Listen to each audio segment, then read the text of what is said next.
Salut les petits pouces-mousses, on est de retour aujourd'hui dans nos petits vergers de la Chape, dans mon coin secret à tuto pour passer directement sur notre small cup et sur notre base cup après avoir bien cadenassé la big.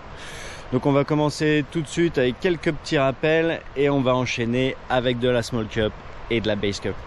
Allez, à tout de suite. Alors les petits pouces-mousses, on est parti. On va donc reprendre notre grip de base, notre position de base et notre stabilité de base. On monte sur notre petite big cup. Là, comme dans l'exercice tuto numéro 2, on va vouloir dégager la tama du ken pendant un laps de temps. Plus il est long, et mieux c'est. Et on va, pendant ce laps de temps où la boule est en lévitation, on va essayer de modifier la position de notre ken. Hop là! Vous venez de le voir, pour ceux qui ont bien bossé, ça va être assez simple. On va partir de notre big cup pour commencer. Je trouve que c'est un peu plus simple pour aller sur la small de partir de la big. On va donc pousser avec les genoux et un peu d'avant-bras, que la boule se décolle gentiment. On va l'accompagner si jamais elle monte trop haut et on va essayer de rester assez proche. On va éviter d'agrandir la distance entre les deux pendant qu'on modifie la position de notre ken. Le plus proche reste le plus simple pour nos yeux pour s'ajuster et je vais me mettre à pointer à gauche pendant qu'elle lévite en l'air. Comme si je voulais regarder ma montre juste ici. Si j'avais l'heure, ce serait comme ça un petit peu que je mets mon poignet. Et bien mon ken est dans ma main dans cette position là. Ok. Big cup, je pointe vers l'avant. Small cup, je pointe vers la gauche. Big cup, je pointe vers l'avant. Small cup, je pointe vers la gauche. Et ça, c'est pour les droitiers. Évidemment, pour les gauchers, qui auront la ficelle de l'autre côté. Big cup, je pointe devant. Small cup, je pointe à droite. Big cup, je pointe devant. Small cup, je pointe à droite. J'essaie de vous montrer ça à la troisième personne tout de suite.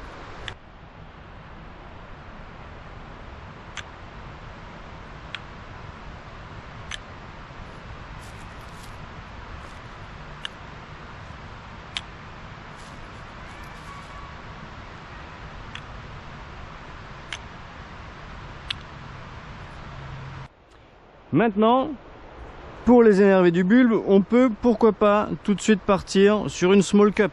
Un pull-up small cup vaut aussi bien qu'un pull-up big cup. Deux options à ce moment-là.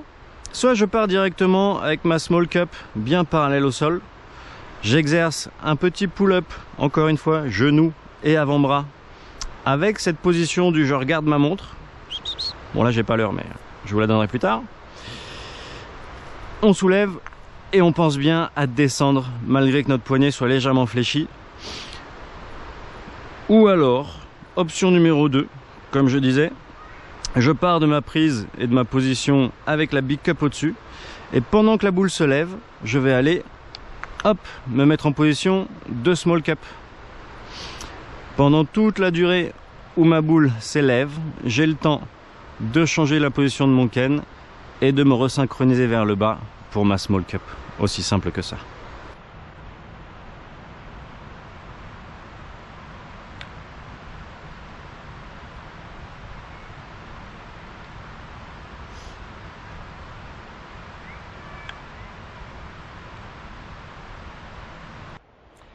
Et maintenant, à éviter absolument, que je vois malgré tout assez souvent, sont des personnes qui veulent se tordre le poignet et le coude comme ça pour venir sur cette small cup et garder le pic bien en face.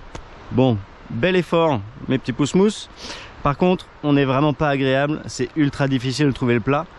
Et là, pour ce qui est d'amortir, on se retrouve avec un coude qui va venir nous gêner. On est là complètement bloqué. Ok. Donc, je ne m'embête pas à garder ce pic bien droit et à me rentrer le coude là-dedans. Là, on ne sait pas ce qu'il fait là. Tout simplement. Je soulève ma boule, je regarde ma montre et j'amortis. Je vous montre ça tout de suite à la troisième personne.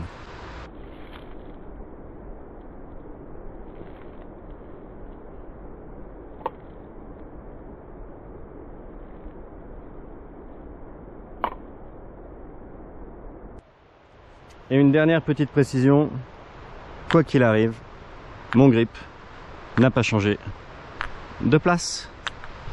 Mes doigts sont toujours au même endroit, quelle que soit ma cup. Et après tant de suspense et d'efforts, voici venir notre petite base cup. Un petit peu plus compliquée que notre big et notre small. La base cup implique cette fois-ci de se tordre un peu le bras, de rentrer un petit peu son coude vers l'intérieur du nombril, d'attraper notre tama un poil plus bas que d'habitude. Notre zone de confort jusqu'ici a été à peu près par là, avec le bras bien à 90. Si vous remarquez, mon bras n'est plus à angle droit, mais il est un poil plus bas. Que j'ai pas à venir me faire mal au poignet, là, il est un peu plus bas, on est un peu plus relax. Notre coude rentre un petit peu à l'intérieur de notre corps, pas trop, pas besoin de faire les fous.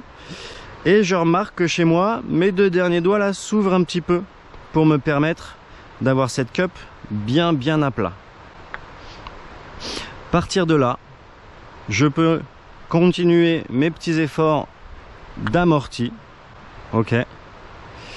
Et je peux donc venir, sans changer mon grip, jusqu'à ma base cup. Les doigts s'ouvrent et se ferment à volonté pour ceux qui veulent. Petit conseil pour bien démarrer, on va essayer de trouver ce plat et cette position déjà en tenant notre tama dans notre autre main et en la posant manuellement. C'est ultra dur d'arriver à trouver un vrai plat au début. Je conseille pour tout le monde d'essayer d'adopter la petite prise Spider-Man par là. C'est un peu comme ça qu'on se figure où est notre bras, comment est notre poignet. On prend notre cane grip de la même façon que d'habitude. On va ce coup-ci pointer vers le bas. Mes doigts personnellement s'ouvrent automatiquement et ce plat là est très dur à avoir. Donc posez votre tama dessus, essayez de vous mouvoir un tout petit peu dans cette zone de confort qui est légèrement plus bas que d'habitude, encore une fois, et on trouve ce plat. Et j'essaie de gigoter, voire même de la faire décoller et redescendre, toujours avec un petit peu de genou. Plus on bouge nos mains, nos poignets et qu'on se contorsionne, plus c'est dur de continuer d'avoir la conscience de ses genoux dans l'histoire. Donc je viens mettre mon cane le plus plat possible, je pose ma boule dessus, tant que je suis pas bon, ça tient pas, c'est normal, et j'essaie de trouver ce plat et j'essaie de trouver là où je suis à l'aise réellement. Si ça doit être un peu plus loin, si ça doit être un peu plus près, à vous de voir où est la zone de confort de votre base cup et où est ce plat. Très important, commencez par la poser dessus, vous habituer à ce geste et à cette posture qui est tout à fait bizarre. Une fois qu'on se sera habitué là-dessus, qu'on aura pu pourquoi pas s'amuser à la soulever et à l'amortir, on va pouvoir passer au pull-up tout de suite.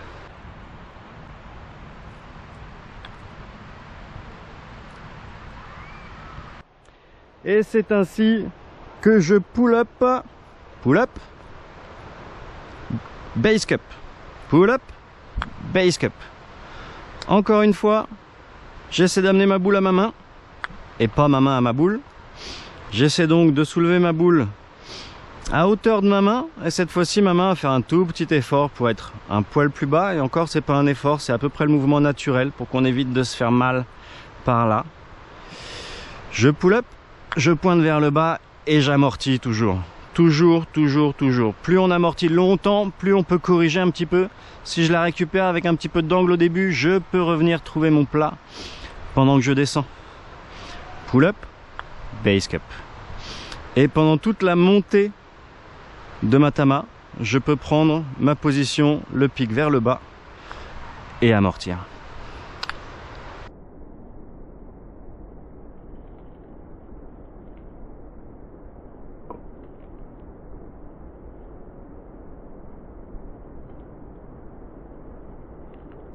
Voilà donc nos 3 cups cadenassés, la big, la small, la base.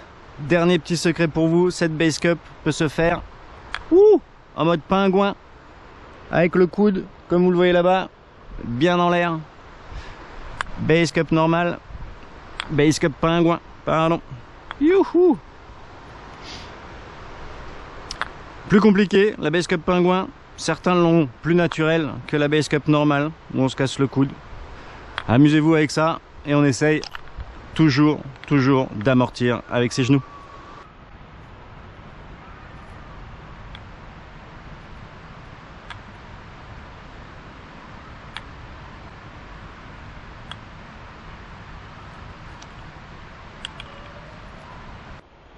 Et dernier petit martelage de crâne pour vous mes petits pouces-mousse.